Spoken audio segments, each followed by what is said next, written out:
Hello, everyone, and welcome to the last section about implicit differentiation, where we're going to look at related rates.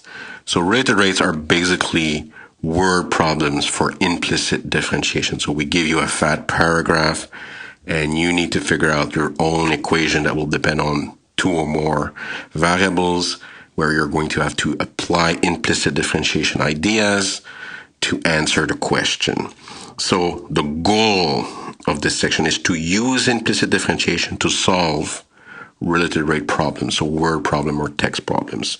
So I will always divide my solutions into 7 beautiful steps. So the first step is you read the question, and typically after reading the question, you should have like a visual representation of your question.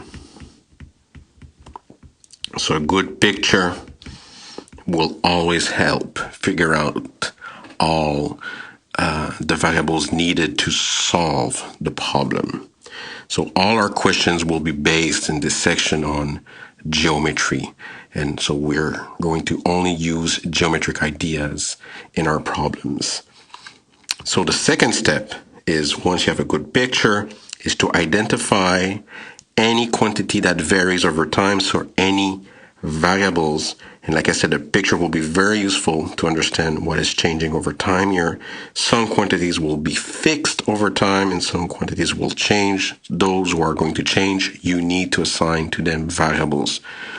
The big difference also between this section and the previous sections is here the independent variable is always going to be time.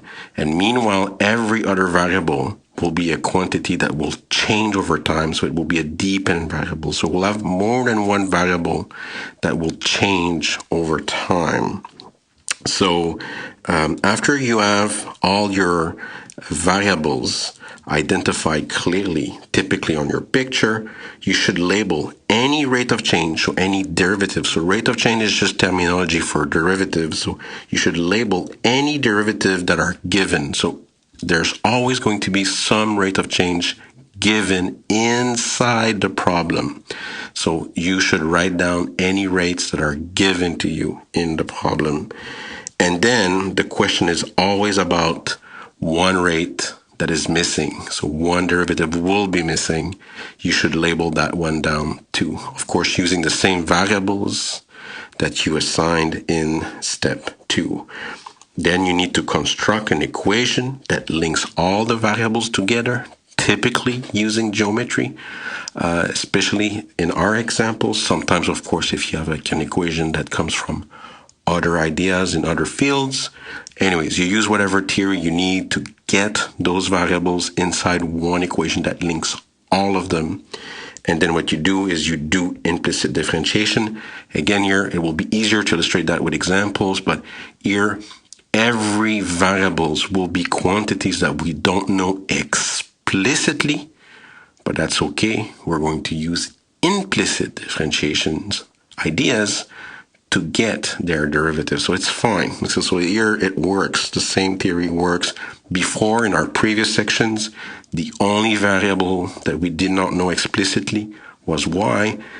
Here in these questions, every single variable, okay, we won't know them explicitly, but it's still going to be as easy or as hard, depending on your camp here, to figure out their derivatives and how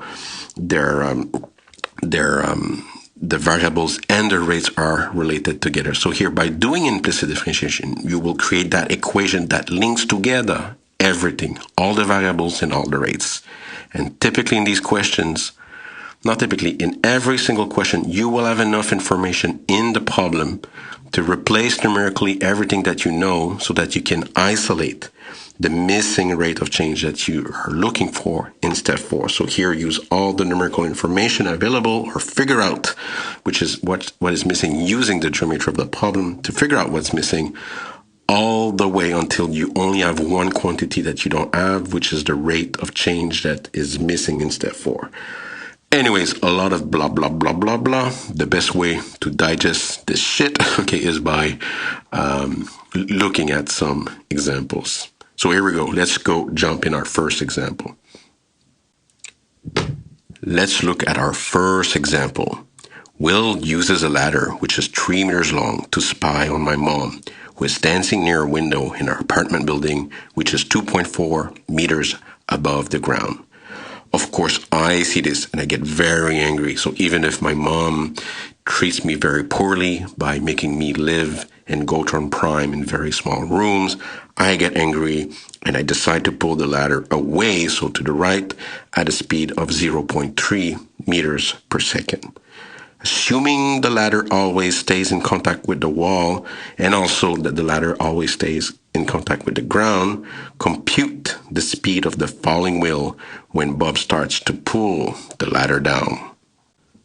So in this question, I already took the liberty to do the first step already. So I drew a building with my mom dancing in a window. That window is 2.4 meters above the ground. You can see Will already at the top of the ladder. That ladder is 3 meters long. That quantity is fixed, so it's not a variable. As I start to pull the ladder, the length of the ladder is not going to be changed. So it's good to try to feel the distinction between what's going to change here and what's going to stay fixed. So here the length of the ladder is not going to change.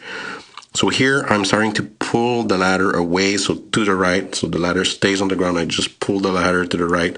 I want to make sure that Will starts to fall down. So here I try to illustrate this with arrows just to kind of feel the motion.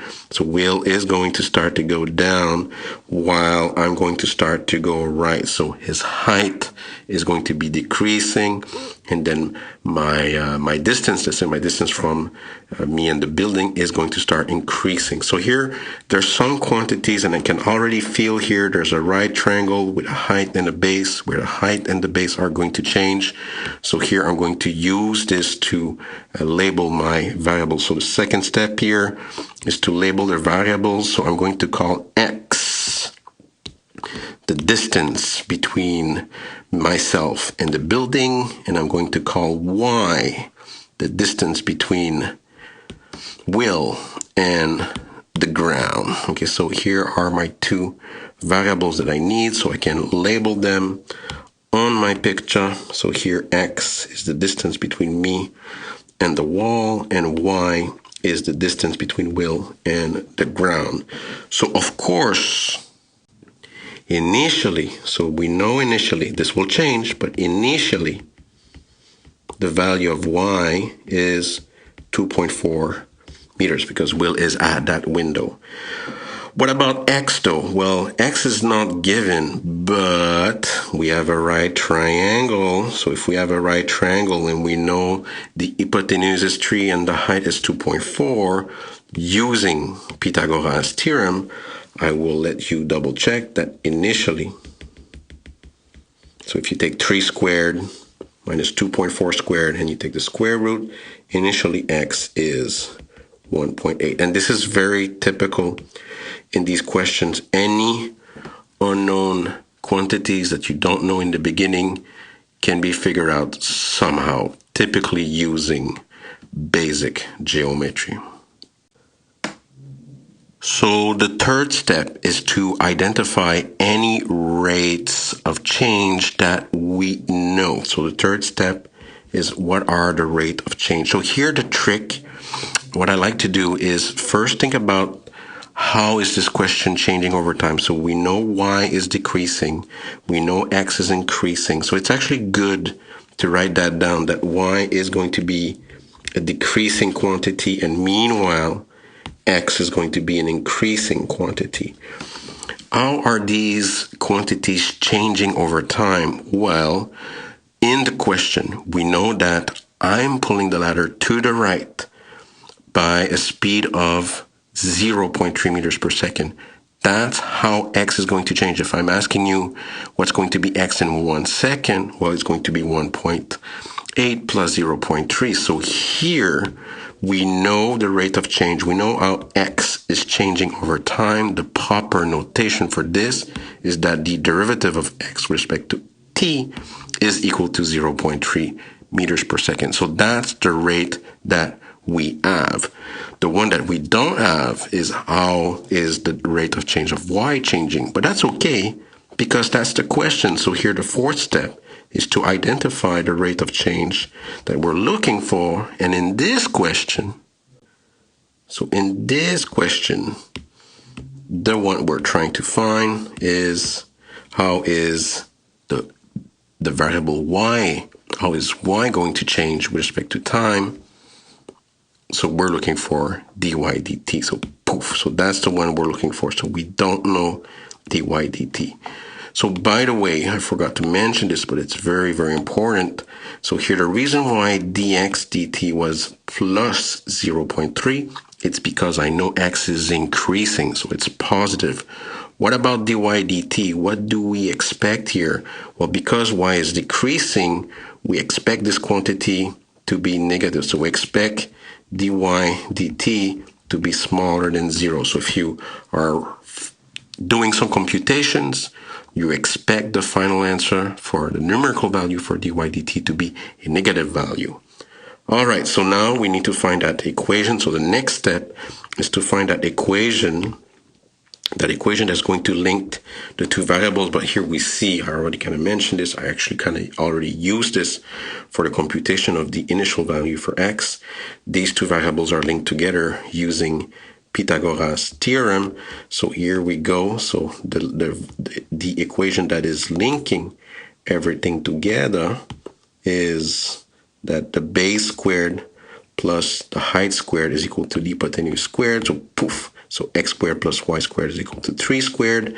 And of course 3 squared, since 3 is a fixed quantity, you can replace 3 squared by 9. So here, be careful.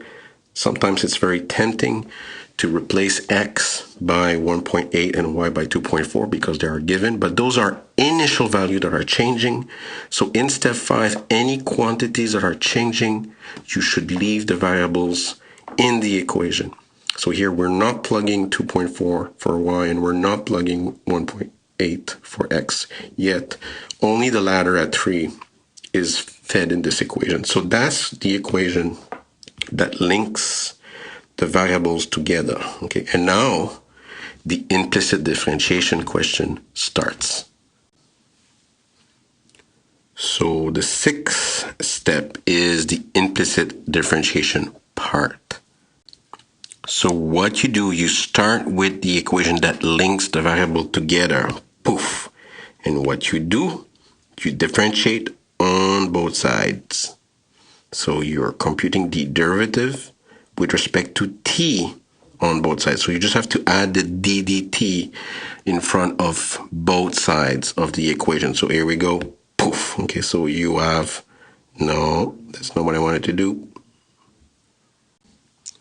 Okay, here we go. So you won't see the problems here because I'm going to fix it post-editing, but poof.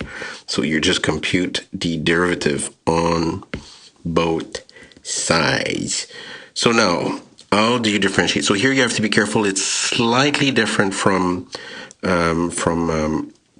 what we've done before. What you need to do, because here the variable is t and no longer x, so when you're differentiating, for example, the first term, the x squared, so first you just differentiate it the normal way. So you know the derivative of x squared is just 2x, but x is a quantity that changes over time. You don't know what that formula is explicitly, so you don't have an explicit formula for x as a function of t. Well, it would not be too difficult to figure out here. It's 1.8 plus 0.3t, but anyways, you don't even need that. But even if you don't know it explicitly, you can use implicit differentiation. So if you have the derivative of something squared, you get 2 times that something times dx dt. So you're using a chain rule and you multiply afterward by dx dt. So we were not doing this before. For when you're doing a derivative with respect to x, any equation that depends on x, you just do it. But now everything is a formula that we don't know explicitly because now the derivative is with respect to t. So same thing for y squared. You're going to get 2y, but y is a formula that we don't know explicitly, but then the inside derivative is just going to be dy dt. The derivative of 9 is just going to be 0. And that equation is the equation that links together the variables and the rates. We know what x is, we know what dx dt is, we know what y is, we don't know what dy dt is, but that's okay. That's the point of creating that equation. We will be able to isolate dy dt in this equation and then find its value by subbing in everything that we know. Now let's isolate dy dt. This is purely algebra now, so the term 2x dx dt will go to the right side as a minus. So here we go, poof. 2y dy dt is going to be equal to minus 2x dx dt. And now you only have to divide by 2y. And when you do so, poof, you get that dy dt is equal to minus 2x over 2y. You can cancel the 2, and you only have minus x over y dx dt. So now we have a nice formula that will compute dy dt for any x, any y, and any dx dt. So the last step is just to put in all that numerical information. So replacing x by 1.8, replacing y by 2.4, and dx dt by 0.3, and you're going to get that dy dt is equal to minus 1.8 divided by 2.4 times 0.3. And then if you just use your calculator to compute this value, the final answer is poof, dy dt is equal to minus, and here we get a minus, so this is good news for us, minus 0.225 meters per second. So this means that whale will start to fall down vertically at a speed of 0.225 meters per second. So the minus is just that the speed is directed downward. You might think that I'm not that cruel, like this guy just slowly falling down, like to the ground as I'm just walking, because basically like the speed of 0.3 meters per second, that's walking. Okay, so you're not super fast. Okay, so I think most people walk at maybe a meter per second. Anyways, I want to make a small, very, very interesting remark here. When you look at dy dt, just to show you how cruel I am, poof. So I'll put this as a remark here. So how much time does it take me to bring wheel to the ground? Okay, so here it will take me, if you look at this here, I'll just use a different color because this is purely remarks, don't worry too much about this. But the end game is to have like the ladder flat on the ground. So I want x to be 3 meters. So that's the end game. So this means that I'm missing 1.2 meters. So I will need 4 seconds in order to bring the ladder down, because that's 0.3 times 4 to give me back that 1.2. All right, let's see what happens. This is really cool. Okay, so as Will gets closer to the ground, what does that mean? So here it means that the y value, I'll put this in blue because we use blue for y.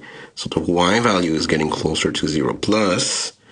My value is getting closer to 3 minus. So like as he's getting closer to 0, as my position is getting closer to the value of the wall, the length of the ladder, sorry, which is 3, then, this is so cool, what happens to his speed? Okay, so what happens to his speed?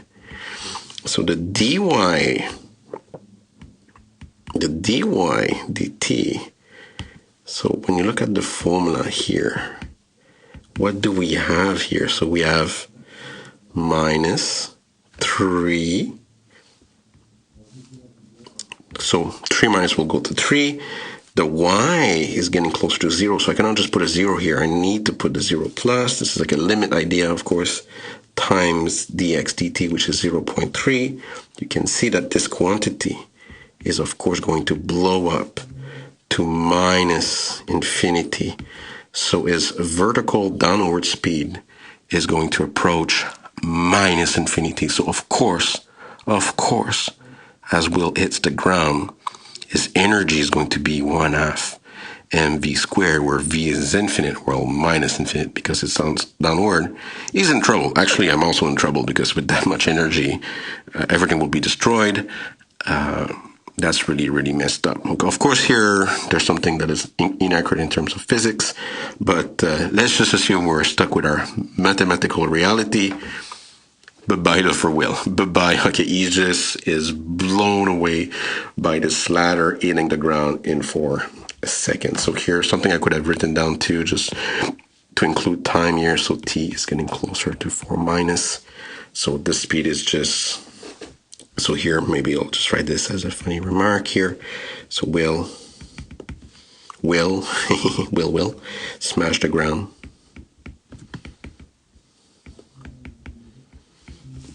With infinite, faster than light speed in 4 seconds. So the negative just means it's downward.